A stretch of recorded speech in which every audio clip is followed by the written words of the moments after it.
Hey guys, this is Jsnow, and we have a, what do you call it, gonna do a speculation video for you guys, so, for Magic the Gathering. So what that is, if you don't know what that is, basically, usually when new cards come out, like Shadows of Innistrad, people speculate, oh, which cards might go up in value, and which cards are pretty good. So, what do you call it, I guess I'd take my shot at doing one of these videos. So apologize for the mess over here, just cover that up. Nothing to see there. Alright, so anyway, these are the cards I'm going to go over. So I'm basically doing this from a modern perspective, so I'm not speculating for standard or any other set. So if you're not really interested in modern, this is probably not a good idea for you. But there are some pretty good cards that will probably be good in standard too. So my first spec, and these are cards actually I'm going to buy like right after this video, is Burn from Within. And this card right now is about, using TCG player prices, is around 50. There's a couple for 53 cents, but then there's also, then it shoots up to 99 cents. And what this card does is for just 2 cost, and one is an X and a red. What do you call it? You can deal damage to target creature or player. And if a creature is dealt damage this way, it loses indestructible until the end of the turn. And if that creature would die, you can exile instead. So that's absolutely amazing. What do you call it? Not only can you remove indestructible, you can also target a player if you want to. It gets rid of big creatures in modern like Olamog or not sure if I might say the wrong card, but what is it? Titan Steel? Something Titan Steel. I forgot its name. But there's a lot of big, basically the big indestructible creatures that you see in modern, even Emrakul. That's another good one. Like Emrakul, you can get rid of those, and you don't have to even kill it with Burn from Within. Instead, you can have, like, let's say you could pay, let's use Olamog for example, that's a 10/10, right? So let's say you have a creature with 5 power on the board, you can just use Burn from Within, pay 5 mana, pay 5 of its X mana, deal 5 damage to it, it loses indestructible, and then you can block it with a 5 power creature and destroy it. So you can even do it that way. And it also exiles it, so you don't really have to worry about it coming back again. So that's pretty damn good. And that's why I think this is one of the better specs on my list. Next one. From Under the Floorboards. So this is basically only for zombie people. I mean, it could work in other decks, but if you're into zombies, this is definitely a card you're going to want to pick up.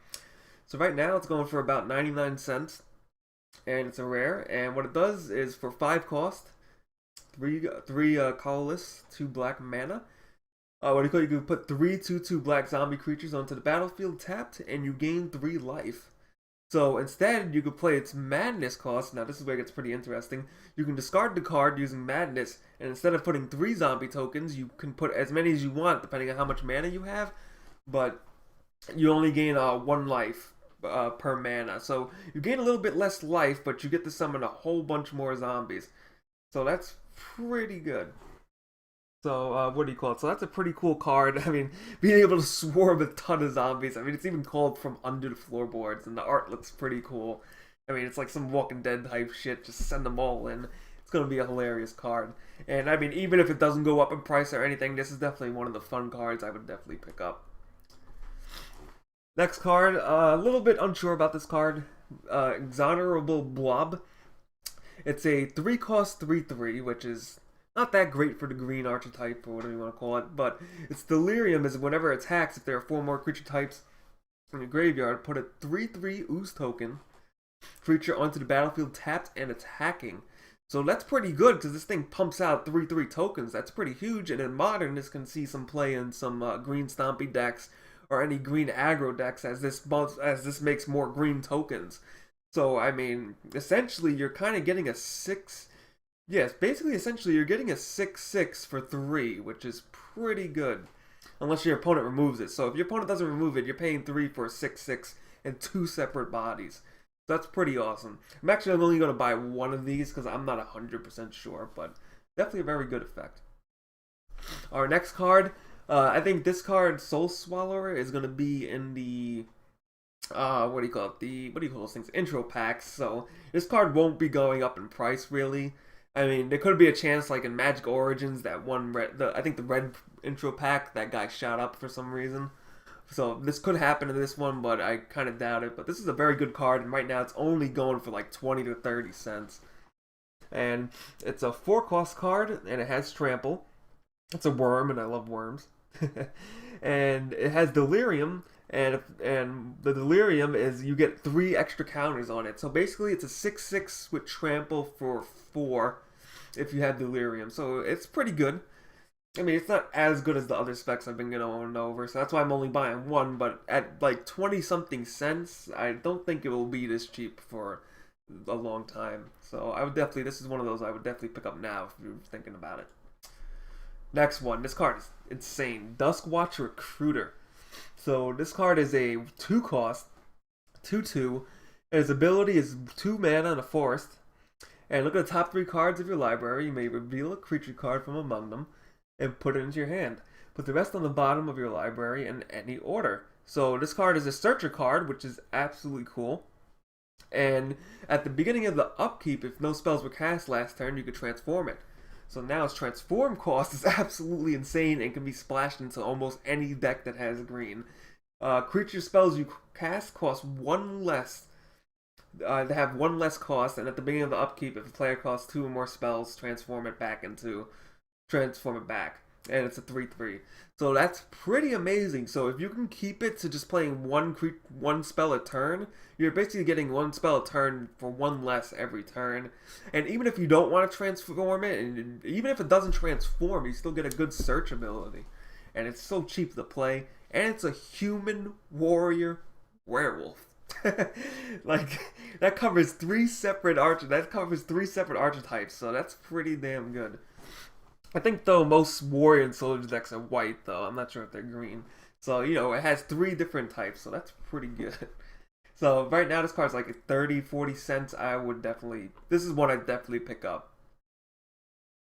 Alright, our next card. Probably close some of these tabs. I just have like a billion tabs open. Alright, Autumnal Gloom. So this is pretty interesting. It's enchantment for 2 and a forest.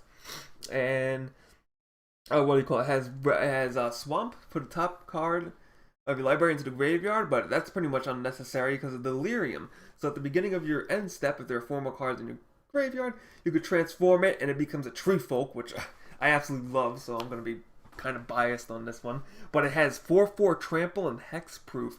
So basically you're paying 3 mana for a trample and hexproof 4/4 creature. That's some good value. That's some good stuff right there. So that's definitely a good card, but I wouldn't really super spec into it. It should probably stay around the same price. It's right now about 23 cents. I don't think it would go past 50, but if you're a Tree Folk fan, pick that up. Pick it up. Alright, next one, we have like 3 more. Lightning Axe. So this card's pretty good for the set. So this is kind of more of a standard spec, actually. But what do you call it? Lightning Axe is a 1 cost, deals 5 damage to target creature. But as additional cost, you have to discard a card or pay 5. So this is basically to activate your Madness and Delirium. Madness. Why do I keep saying Madness? To activate your Delirium. So it's pretty good.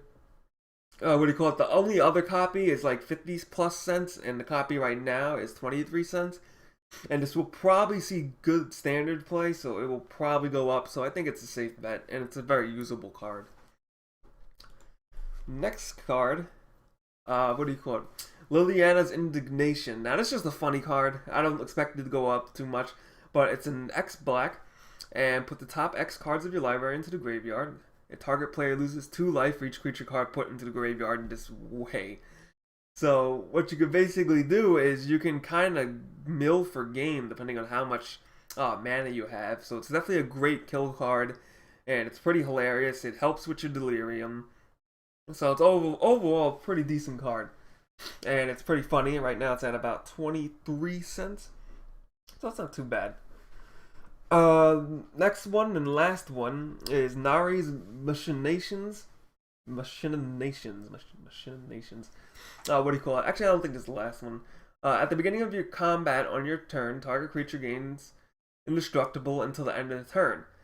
And then 1 fire, this card deals 1 damage to target blocking creature. So, that is a super low cost. Just 2, and every turn you can give somebody indestructible. That's absolutely madness. And then for basically unlimited mana, as much as you have, you can destroy target blocking creatures depending on how much mana you have. So that's like that's just a bonus. I mean, if it just gave indestructible every turn, that would be perfectly fine. This is definitely a very good card. pick it up. Alright, so the last card, I gotta find it really quick. Oh, here it is. Alright, the next card is the last card, Skin Invasion. So this card's already pretty pricey for an uncommon, being at 90 cents. But, enchanted creature attacks each combat if able, and when it dies, you return this card to the battlefield transformed, and it transforms into a insect horror, and it becomes a 3/4, so that's pretty good. So you're actually getting a 3/4 for 1, basically, almost. So that's absolutely insane value. I don't think this card is going to go up too much. It could possibly go up, but uncommons usually don't really pass $3 max. That's why I'm not going to pick up any right now, but definitely a very good card. So thank you guys for watching. Feel free to subscribe for more Magic openings. Let me know how you guys think of the video. Feel free to like it if you enjoyed it. If you have any constructive criticism on the specs, or if you have any idea of any other specs that I didn't mention. I didn't mention any of the high cost ones, of course. I think as far as the high cost ones, the only major spec right now is that Demon Land that transforms into a 9/7 demon with like 50 billion abilities. That card shot up a little bit, so that's a pretty good high dollar spec. So thanks for watching, and I'll see you guys next time.